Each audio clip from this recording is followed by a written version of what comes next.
Igama lami nguZinexhaso, namhlanje sisemdantsane kwa3 sibizwe ngumama uSowazi wayenomntana wanengozi yemoto kwacaba uzofumana uRafu. Ekufumaneni kwakhe uRafu uyawanceda ngusomabhizinisi one-funeral parlor apha ehighway.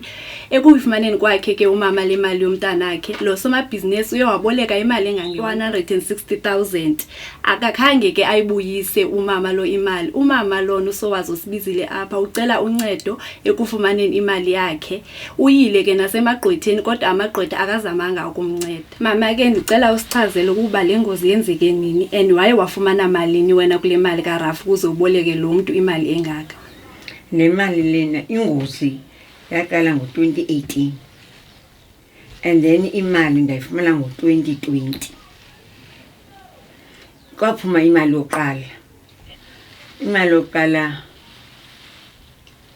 yeyi 290 yaphinda yesibini kuba nguyena beququzela kakhulu manje sesiya ngokwakhe kwa Rafu ba iphuma nini le yesibini yaphuma ke nayo ke i403 400,300. Zange phuma ngexesha elinye kwaphuma enye uqala kwaphinda kwaphuma enye ke waboleka kulena yesibini. Kulena yoqala yilena sendimthelo machini ecelo machini yonke into nabantwana bakhe impahla nomama wakhe nodade wabo nomyeni wakhe kuleyo yoqala. Kulena ufuna esisithonga esithi ufuna uthenga imoto yecasket yongcwaba abantu. Umonzakalo wayengakanani mama emntaneni ukuze ufumane le malana engaka? Omkhulu khalihlala esibhedlela yahlala 3 months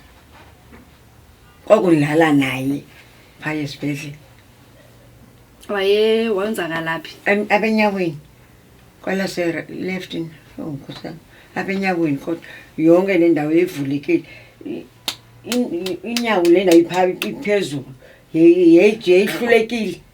nendawo yonyathela. Mama kwasichazele eyona ndima edlalwe ngulo mama ubombolekele imali engaka ekufumaneni uncedo kwalonyana wakho. Hayi kuya esibhedlela woyosibona esibhedlela eselukuthi neboya kabini esibhedlela. Xa sesiphuma ke ngokwesibhedlela uyena ohamba phambili naleyo qala andise konasika kwezindawo kuthiwa zizispares endiba zispares zemoto kanti ziti room ufuneka bendimo bhatala ayikho inxaxa bayenzileyo yena mhlambi athi ebendonga or mhlambe benditshintsha esibhedlela ukuba naye alale naye uyabona already naye wayefuna zazi le mali. Mama ukuze uncedwe ngulo mama ifamily yakho yona iphi nomama walomntana owale ngozi? Manje ngicela uqaleni ile ngumani lena nje engoba yihumani ibindinceda le ngumani lena beko omnye umasingcwabisa omnye umama obengcwaba okuthiwa nguSindi owaswelekayo yena wandazi ngaye beze kumngoxakeka besithi bayashota kwimali enantsika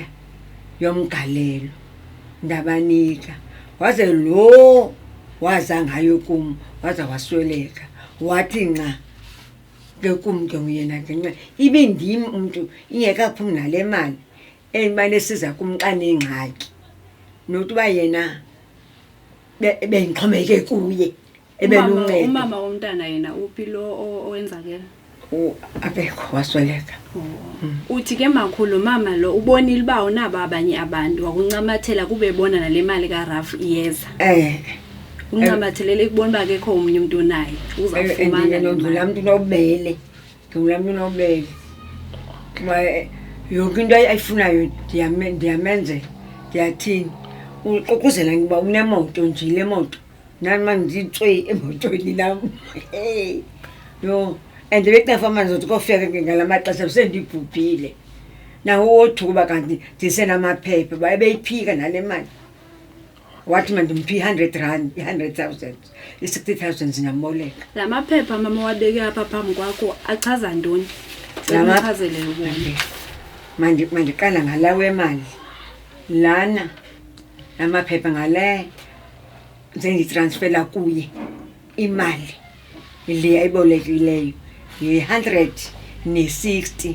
ngoba waqala nge-100 wata ingathi le moto lena iyashota imali yakhona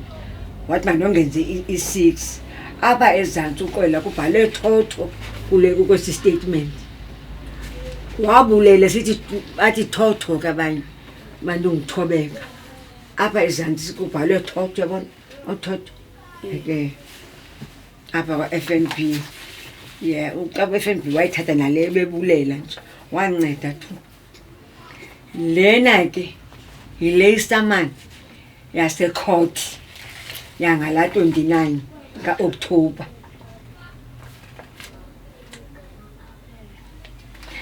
le samani lena ayosamani ba yenyukwe mna yisamani igqotha eli lam lathi ndiyawuhlovisa ndifuna ungalibali ezi date zale mali nenyanga nonyaka qha ndaqomba mandiyifotokopa uyayifuna kusasa ndimnike mna yaqomba ndifotokope ngoba mhlawumbi ngengomso kwaba nzima njengoba kunzima kungoku ndabusela ke leya egqotheni ndabe ndihamba nekopi yiyo ke le ndifumene njalo le kopi. Mama ngicela usichazele kude kufikelele kule samoni kwenzeke ntoni?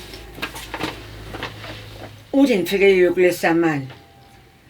kuba hayibo akazami umuntu ngoba lokho umyeni wakhe waphela wendimse ngoba uzandinika imali xa se kwinansi kwipension ngoJulayi uyenzile ke ipension ngoJulayi uphumile esikolweni doloni ndaya kuyo ndathi hayibo hlengiwe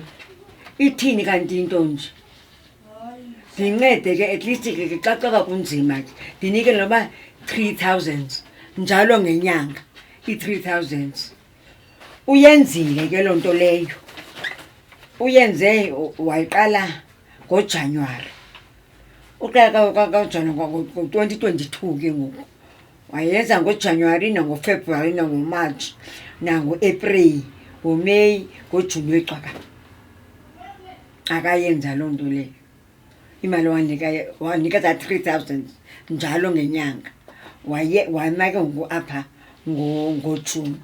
anika ndaya kuye wathi yena impendulo kum hey ndidikiwe indaba yale mali yakho nje ubona uba uthini na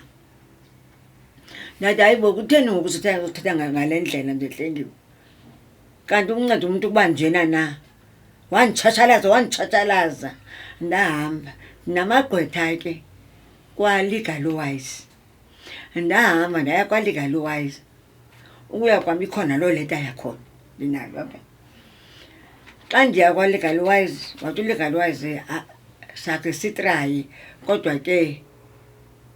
le nto lena yenzeke ungakajoyini apha bathi ke uLegal Wise ke yakucebisa bhetele mhlawumbi uyawukhawuleza iya kweli gqwetha kumagqwetha lana angabhataliyo ndiyile ke phaya ke e-legal aid yi-legal ke aid lena ke koko ngo-2023 ke ngoku 2023 waphela 2024 kwangona phaa ngo-October ke ngoku yandibiza igqwetha lathi ngaloko zi-affidavit ePitt Street andisoya ekhoti ndiphinde ndichaze istori phinde ndasichaza ke phaa nandikwamaphepha ayi-4 igqwetha ndingamaphepha ayi-4 elinye iphepha ke ndalifumana phaa elesihlanu le-affidavit ndasayina koko ndisayina kuloo maphepha ayi-4 kweli affidavit ndathatha ndenza istatement esi sale mali kaHlengiwe walile ke ngo-2029 yo last year ngo-October siqale ngo-August nge-6 zika-August ikheyisi yaphinda yamiswa kodwa ikhona apha yaphinda yamiswa ikheyisi ngeza 6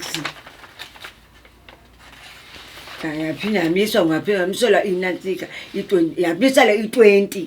sika August yaphinda yamisela i29 sika nantsika ngokusika October ngoOctober wathi uMantyi sisedicot wathi uMantyi funa yonke imali yami zanga andibuze imibuzo zange siquestionani qha wanantsika mna wabuza kumibuzo lento wabuza incazelo yale case bayihamba njani naye uMantyi yamxelela ngihlala phansi naye wabizwa wachaza wabe sesithi naye ngokunengqina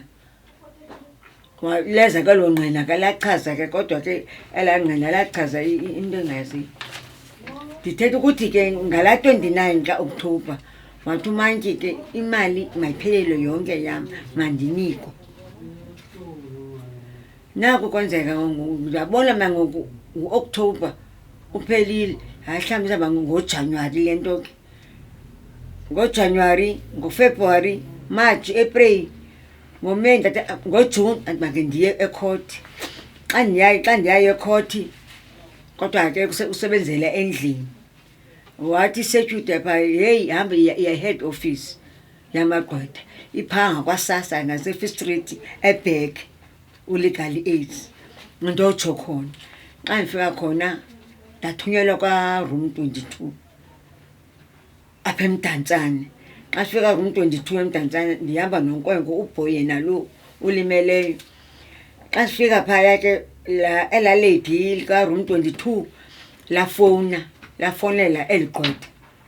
cwaka igqwetha waphinda wafona cwaka yathi ke impendulo mandilinde ndawuva ngegqwetha ukuba ithini impendulo kaMantyi ndingayazi ba yintoni ngolifuna uMantyi basesigqibile kodwa kusithethile sasilungu ndingasaziyo. Umama lo kweletayo i18,000 yona ubhatalile kwezinyanga ubani sithi makunginikeze yona i3000 uye wakunikeza ndandithi inyanga ndathi mina ngokuba ndiyabona kunzima uba makayikhuphe ndathi bhatala koko ubhatala i3000 wanikeza inyanga ezi6 uqala ngoJanuary uyoma ngoJune emveni kwezinyanga ezi6 wathini ukuze wandiphendula kakubi waqonda bake wena ke wathi ndiye emagqwetheni ndathi mama ndihambe ke ndiyombamba ngomlomo wakhe awubhekisileyo kum uthe ubadini ukubhatala ezi3000 ngenyanga wathi iya emagqwetheni wathi ngibona mandithini na waya ke emagqwetheni ndaya emagqwetheni wayiwina icase ngayiwina icase wathi makakubhatala imali yakho yonke imali yakho lena eshotayo ingakubhatali yona ngakubanga kodwa ngayikhuphe yonke imali ude kube namhlanje akayibhatali imali yakho akayibhatali umama lona ebencedwa ngamagqwetha akwa legal aid qha ngoku amagqwetha aye ambhida umama akazi ba ukuqhubeka ntoni ngale case kodwa wayiwina kwathiwa lo mama omkoletayo uzamnikeza imali yakhe ngoku akayazi ba kutheni angade ayifumane namagqwetha ayamkhumshela akawava kakuhle ba athini umama uzocela uncedo ebantwini bayakwazi ukumnceda makhulu naba ababukeli beBCM TV ungacela kubo uba bakuncede njani ngale meko kuyo ndicela ba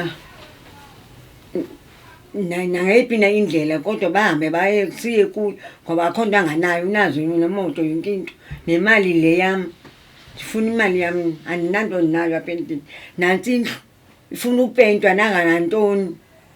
ndiyasokola lo mntana uyasokola kanasikusuzi ngoku sesikolo imali kuye kodwa uyigcinile cela uncedo olukhulu abaphulaphuli beBCM TV abangakwazi ukunceda umama makhulu ufumaneka kweyiphi inombolo eyendlu number 8284 N3 kwaDuze Street eyefoni 065 69 14 288 isikhope zimbili makhulu enye 073 43 11 901 Ndicela ke babukeli be-BCM TV umuntu ongakwazi ukunceda umama namagqwetha noba ngubani na okubonayo bangakwazi ukunceda umama. Umama ngumuntu oseyimdala kakhulu ohlala yedwa uneminyaka e72 uzolidinga kakhulu uncedo lwini. Andilali nasebusuku ndocinga lento bawufuna mandife ingaphumule imali iyandihlukumeza straight uhlengile.